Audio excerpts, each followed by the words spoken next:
Bahkan kita bisa bilang, it's okay to not be okay gitu. Rasa takut itu nggak apa-apa, rasa khawatir pun juga nggak apa-apa. Tapi jangan sampai kita tenggelam di situ. Tenggelam di kekhawatiran kita. Dan kalau ada kekhawatiran, temukan solusinya. Jelas. Salah satunya dan yang sering Pastor Benny ngomong adalah aku berserah. Waktu berserah nggak bilang udahlah apapun terjadi, tapi kita minta hikmat. Hikmat, betul. Buat kita bijak, Betul. buat keputusan yang bijak, memimpin dengan bijak. Wow, Itu dia. great. Di program Ngopi Aja hari ini ngobrolin paradigma kerajaan, telah hadir Brother Benny Sulistyo. Saya terus terang amazed, kagum dengan apa yang sedang Tuhan kerjakan bagi Brother Benny Sulistyo. Saya sih baru berkenalan beberapa hari ya, tetapi saya menangkap ada banyak hal luar biasa dari hidup seorang Benny Sulistyo yang masih berusia 31 tahun tapi sudah mengembalakan sebuah gereja yang luar biasa, gereja yang sedang bertumbuh pesat. Beliau ini baru saja mengembalakan tahun 2022. Januari 2022. Januari 2022 berarti setahun lebih sedikit ya? Ya, setahun. Setahun lebih sedikit. Kebetulan beliau, ya saya pakai kata kebetulan karena Ya. mungkin saja ini buat Pak Benny juga kebetulan ya, tapi nanti kita dengerin dari beliau. Papanya dan ibunya juga meninggal di tahun 2020 ya. Mama 2020, Papa 2022. Dan saat ini beliaulah yang mengembalakan gereja GPDI Gracia Growing Community. Saya membayangkan ini hal nggak mudah. Nah kita mau dengerin bagaimana suka dukanya. Strugglingnya dulu nih menurut saya yang perlu kita perlu dengerin. Nah, wow, memimpin jemaat yang berusia umumnya di atas 40 tahun dan saya juga tahu beberapa jemaat yang digembalakan oleh Pak Benny ini mereka punya background profesi yang secara status sosial ya cukup tinggi ya. Ada yang beberapa letnan jenderal ya, purnawirawan ya, jenderal, kemudian juga ada yang direktur dia. Jadi terus terang secara ini psikologinya dulu nih. Ya. Psikologinya dulu gimana nih? Awal-awal takut ya, khawatir ya, bahkan saya sampai berpikir bahwa mungkin saya yang akan menghancurkan pelayanan orang tua saya. Wow. Sempat berpikir seperti itu. Tetapi karena Pastor Benny merasa belum punya kapasitas itu atau gimana ya? Ini ada masalah knowledge, masalah skill, ya masalah hati. Yang paling berat yang mana dulu nih? Hati sih ada sih ya. Cuman ya itu bener, knowledge, skill, ya. Makanya sampai saat ini pun doa saya setiap hari, setiap malam hanyalah Tuhan berikan saya hikmat. Oke. Ya kan? Seperti doa Daud juga gitu kan, untuk hikmat. Ya. Hikmat itu aja yang saya, karena kalau mengandalkan kekuatan sendiri, mengandalkan apa yang mungkin bahkan yang saya punya gitu ya, kayaknya itu akan kurang dan nggak akan mampu. Jemaat-jemaat nggak akan terfasilitasi dengan baik, tidak akan saya bisa layani dengan baik. Tetapi setelah setahun ini berjalan, wah penyertaan Tuhan luar biasa. Pada saat apa? Pada saat kita benar-benar berserah kepada Tuhan. Benar-benar berserah. Awalnya mereka pandang rendah. Gimana? Sikap mereka jemaat terhadap Pak Benny sendiri gimana? Karena memang Papa sebelumnya memang sudah menanamkan doktrin yang luar biasa, komunitas ya, kekeluargaan. Jadi bisa dibilang ya jemaat adalah yang mudah untuk menerima pergantian atau shifting itu ya. Tetapi ternyata ada juga yang ragu. Dan itu saya juga baru tahu baru akhir-akhir ini. Karena baru akhir-akhir ini baru jemaat mulai bersaksi, mulai terbuka dengan saya. Mungkin mulai percaya di beberapa bulan terakhir. Bahkan mereka sempat sampai kesaksian bahwa sebenarnya saya sempat ragu, gitu loh. Ada menurut saya kata-kata itu. Hal yang normal. Iya. Karena mungkin mereka nggak melihat sebelumnya rekam jejak kepemimpinan. Enggak, iya, makanya Iya kan? karena saya bilang tadi Papa itu bukan orang yang memang dari awal pelayanan itu mempromosikan saya, dan nggak dipersiapkan secara khusus nanti bakal jadi gembala gitu ya. Seperti itu secara khusus mesti nggak ada statement yang tegas Oke. pada saat itu. Tapi Dan dalam hati Papa mungkin iya ya. Tapi kerinduan dia pasti. Kerinduan pasti. Sebelum dikasih pengembalaan itu, Pastor Benny sudah mulai melayani aktif tuh intensnya berapa tahun sebelumnya? Ya 2018 ke atas lah, karena 2018 itu setelah balik dari kuliah di Australia gitu ya. Setelah saya selesai teologi ya. Oh, jadi sudah sempat sekolah teologi ya di betul, di Surabaya, di Malang. Di Malang, tapi sebelumnya juga kuliah di Australia. Australia, ya. Oh, oke. Di Itu Australia untuk jurusan yang apa? sekulernya, business management. Oke, keren diploma ya. di sana. Jadi udah ada diploma bisnis, kemudian ada kualifikasi. Karena memang cita-cita saya bisnis, Pak. I see, oke. Gitu loh, bisnis dan jadi maksudnya memang nggak mengimpikan one day aku mengembalakan kayak Papa gitu nggak? Gini loh, saya kadang udah tahu nih ujungnya kemana. Maksudnya ujungnya kemana? Saya tahu ujungnya kemana dan saya tahu kayaknya saya nih satu-satunya yang bisa diharapkan untuk meneruskan pelayanan ini. Tapi saya tetap denial. Karena pastor anak tunggal ya. Bukan maksudnya anak cowok sendiri, satu-satunya. Cowok sendiri. Karena kita 5 bersaudara, saya cowok sendiri, saya nomor 3, saya cowok sendiri. Iya. Jadi, jadi saya tetap denial pada saat itu. I see. Tapi disinilah shifting itu terjadi, di mana akhirnya saya mempunyai hati untuk melayani. Itu pada saat saya di Australia. Pada saat di mana Papa saya mulai stop untuk menekan saya untuk kamu harus nerusin gereja. Oke. Jadi saya minta untuk Benny mau kuliah di Australia, kuliah bisnis. Dan Papa no comment. Maksudnya dia nggak ada, enggak, kamu harus, nggak ada. Papa yang biasanya dulu dia bilang, kalau aku support kamu jadi seperti yang kamu mau. Yes, gitu ya. Ketika orang tua seperti itu. Itu poin yang bagus. Ketika dia sudah menyerahkan, kayaknya saya tahu mulai titik itu, Papa sudah menyerahkan sepenuhnya ke tangan Tuhan. I see. Okay. Orang Papa tuh sampai mungkin saking desperate-nya ya, dia sampai sering ngomong ke saya seperti ini. Ben, kamu tahu nggak enaknya jadi pendeta? Kamu kalau ngomong-ngomong aja sebentar, kamu dapat uang. Karena kan dulu kan sampai mungkin karena udah nggak tahu nih pengertian apa lagi yang harus.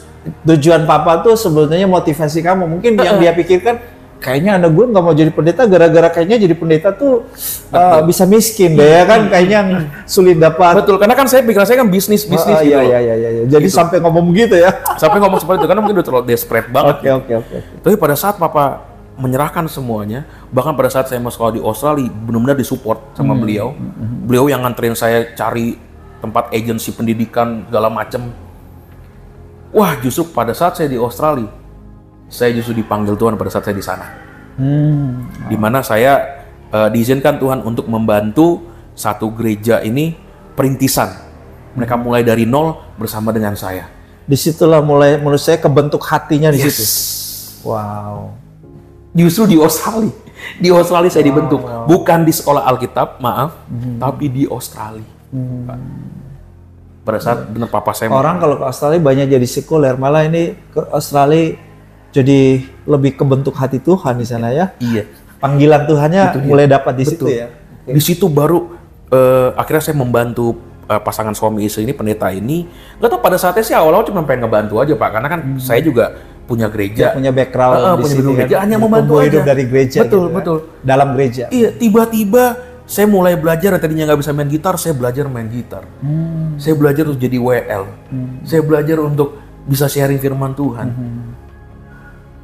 Setelah itu ada beberapa jemaat dan akhirnya saya harus pulang. Singkat cerita, saya harus pulang ke Indonesia.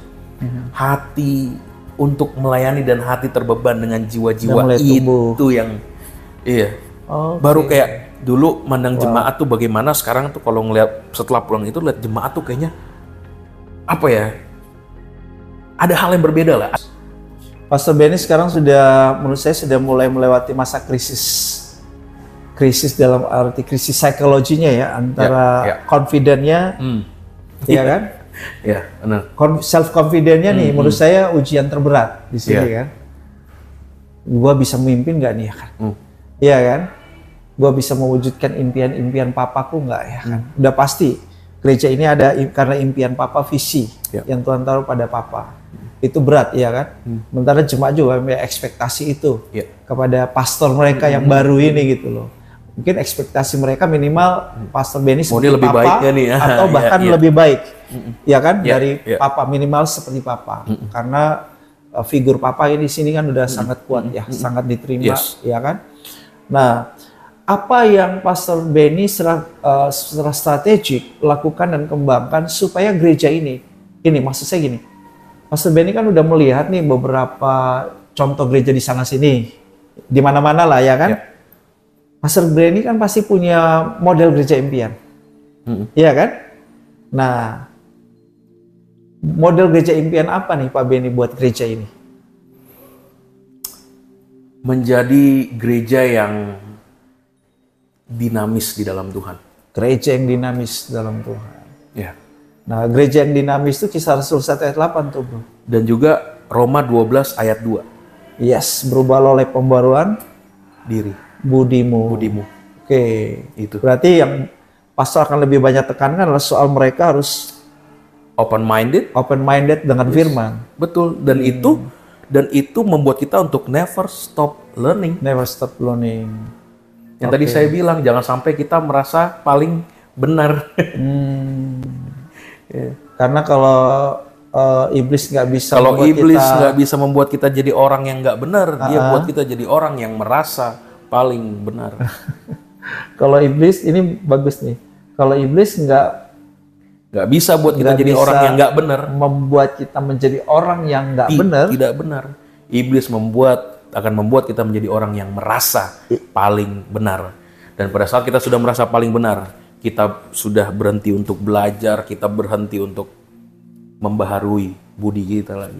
Udah nggak open minded lagi. Wah, itu juga merusak hubungan. Merasa paling benar bisa merusak hubungan kita antar sesama. Dapat merusak hubungan antar jemaat. Oke. Itu. Ya. Jadi ya tadi kan kita baru bahas ya dalam sesi tadi ya, seminar kita mengenai pentingnya kita membangun sebuah support system world class leader, pemimpin kelas dunia. Gereja harus melahirkan pemimpin kelas dunia karena Yesus berkata kamu garam dan terang dunia.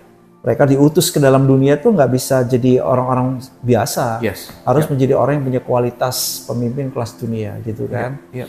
Nah untuk itu kita perlu bangun sebuah support system 3P, yaitu parentingnya ya dari sekolah, dari rumah gitu kan, pola asuh yang baik, yang benar in God's way. Kemudian dari gereja pemuritannya, ya kan, dan juga dari sekolah pedagogik. Nah ini 3 hal ini sudah ada nih di Gracia Growing Community. Nah, apa yang Pastor Benny pikirkan ke depan, bagaimana mensinergiskan dan memaksimalkan 3P ini untuk memproduksi pemimpin-pemimpin kelas dunia dari sini? Pastinya memperlengkapi jemaat-jemaat seperti yang saya lakukan seperti ini, seminar seperti ini, ya. Saya mengundang Pak Brahma itu pastinya saya mau memperlengkapi jemaat-jemaat juga. Ya. Yang kembali lagi semua berawal dari rumah, semua berawal dari keluarga. Ya, bukan gereja, tapi dari keluarga loh. Betul. Ya kan? Itu dulu. Kalau puji Tuhan, kalau gereja kami juga udah ada ekosistem, udah punya sekolah, itu juga karena kebaikan Tuhan. Nah itu pun juga ya akhirnya doktrin gereja yang sekarang kita tahu ya, dengan kita juga mengikuti seminar ini juga, kita akan memperlengkapi juga pastinya.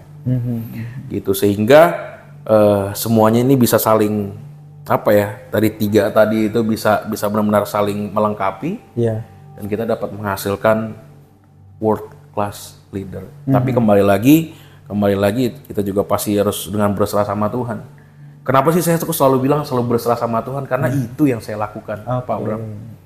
Ya. Terus berserah pada Tuhan secara manusia nggak kuat, nggak kuat. Teori-teori secanggih apapun nggak bakal berhasil ya kalau kita nggak bisa, Pak. Bener. Dapat intervensi Tuhan, hikmat Tuhan, kebijaksanaannya Tuhan ya. Itu nggak bisa. Itu Saya juga merasakan betul. Ya. Karena jujur 1 tahun lebih ini saya melayani ini, setiap keputusan yang saya ambil itu akan berpengaruh besar. Dan saya kadang kalau saya mau lihat kembali keputusan yang saya ambil itu seperti bukan keputusan dari diri saya sendiri. Tetapi itu udah Tuhan yang membantu saya untuk mengambil keputusan-keputusan itu. Untuk menghadapi setiap makanya saya sering kali bilang berserah sama Tuhan. That's real. Karena pada saat kita berserah sama Tuhan, benar-benar Tuhan atur semuanya.